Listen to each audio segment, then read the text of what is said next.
السلام علیکم ویورز، میرا نام صلاح الدین ہے اور آپ دیکھ رہے ہیں میرا یوٹیوب چینل پاکستان فرنٹ۔ آج میں آپ کے ساتھ ایک واقعہ شیئر کرنا چاہتا ہوں جو تاریخ دانوں نے ظہیر الدین بابر کے حوالے سے لکھا ہے کہ جس وقت ظہیر الدین بابر ہندوستان پہ حملہ آور ہوا تو اس نے یکے بعد دیگرے 3 حملے کیے اور تینوں میں اسے ناکامی کا سامنا ہوا۔ چوتھے کے بعد 5ویں حملے میں جا کے وہ کامیاب ہوا، مگر اس کامیابی کے اندر ایک واقعہ جو اس نے خود بھی اپنی خود نویسی کے اندر لکھا ہے اور تاریخ دانوں نے اس کا ذکر کیا ہے کہ جس وقت وہ پنجاب کے باؤنڈری میں داخل ہوا تو اس وقت ایک گاؤں میں وہ بغیر مذمت کے اس کی فوج داخل ہو گئی۔ اس کے ساتھ کوئی زیادہ فوج نہیں تھی، تقریباً 12,000 اس کے ساتھ سپاہی تھے۔ تو مگر 12,000 ایک اچھی خاصی تعداد ہے۔ جس وقت وہ فوج گاؤں میں داخل ہوئی ان کے ساتھ ہتھیار بھی ہوں گے، پیدل اور گھوڑ سوار بھی ہوں گے، کچھ شور ہوگا۔ تو گاؤں میں جب فوج داخل ہوئی تو کھیتوں میں لوگ کام کر رہے تھے۔ کھیتوں میں جو لوگ کام کر رہے تھے ان میں ایک بوڑھا کسان بھی کام کر رہا تھا، اور ان لوگوں نے ایک دفعہ سر اٹھا کے بادشاہ کی فوج کی طرف دیکھا اور پھر دوبارہ اپنے کام میں مگن ہو گئے۔ بادشاہ کیونکہ زیرک و ذہین تھا، اس نے اس بات کو نوٹ کر لیا۔ بادشاہ نے اپنی سواری سے اشارہ کیا اپنے سپاہیوں کو کہ اس کسان کو بلا کے میرے پاس لاؤ۔ سپاہی اس کسان کو بلا کے اس کے پاس لے آئے۔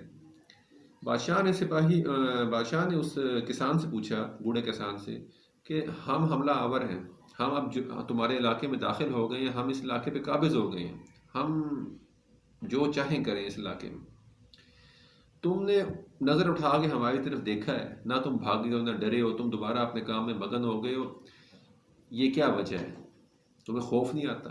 کسان کہتا ہے جی مجھے خوف آتا ہے، اگر جان یا مان پاؤں تو میں کچھ عرض کروں۔ بادشاہ نے اجازت دے دی۔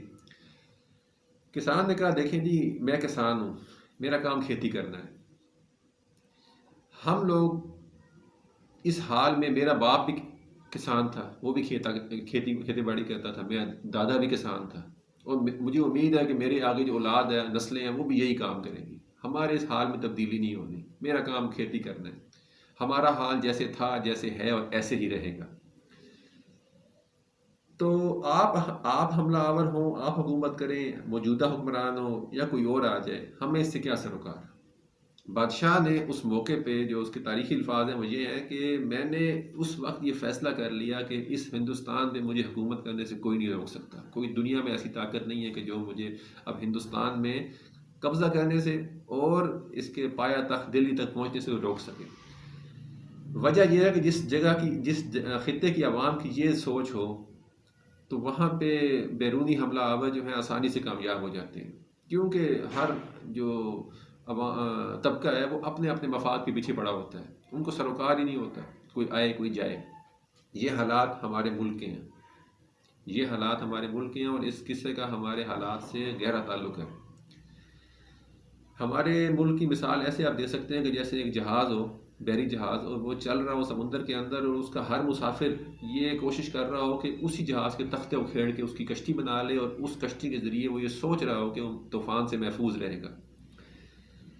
یہ اس کی ایک انفرادی سوچ ہے، مگر اگر وہ اسی جہاز کو مضبوط کریں، اس جہاز کے اندر رہیں، تو زیادہ اس بات کے چانسز ہیں کہ وہ طوفان سے محفوظ رہیں، بجائے اس کے کہ وہ اپنی ایک کشتی کے اندر سمندر میں اتریں اور سمندر کی لہروں کا مقابلہ کرنے کی کوشش کریں، جو ناممکن ہے۔ دیکھیں بات یہ ہے کہ حکومتیں ہمارے ملک میں ایسے ہی بدلتی رہتی ہیں، مگر اس دفعہ جو حکومت بدلی ہے، جو رجیم چینج آپریشن ہوا ہے، اس کی کامیاب ہونے کی وجہ یہی ہے کہ ہر شخص یہ سمجھ رہا تھا کہ میں اس جہاز کے تختے توڑ کے اپنی کشتی بناؤں گا اور طوفان سے محفوظ رہوں گا، مگر یہ سمجھ لینا چاہیے کہ جب طوفان آئے گا تو کوئی کشتی محفوظ نہیں رہے گی، اگر جہاز محفوظ نہیں رہے گا تو کوئی مسافر محفوظ نہیں رہے گا۔ اگر ہمارا ملک ڈوبے گا تو سب ڈوبیں گے، اور اگر عوام نے اپنے اچھے برے کا فیصلہ خود نہ کیا اور اس نے پہچانا نہیں کہ اچھا کون ہے، برا کون ہے، صحیح کون ہے، غلط کون ہے، اور اس صحیح کو پہچان کے اس کے پیچھے نہ کھڑے ہوئے، تو پھر ہمارا کوئی مستقبل نہیں، پھر ہماری کیفیت وہی ہوگی جو اس بوڑھے کسان کی تھی۔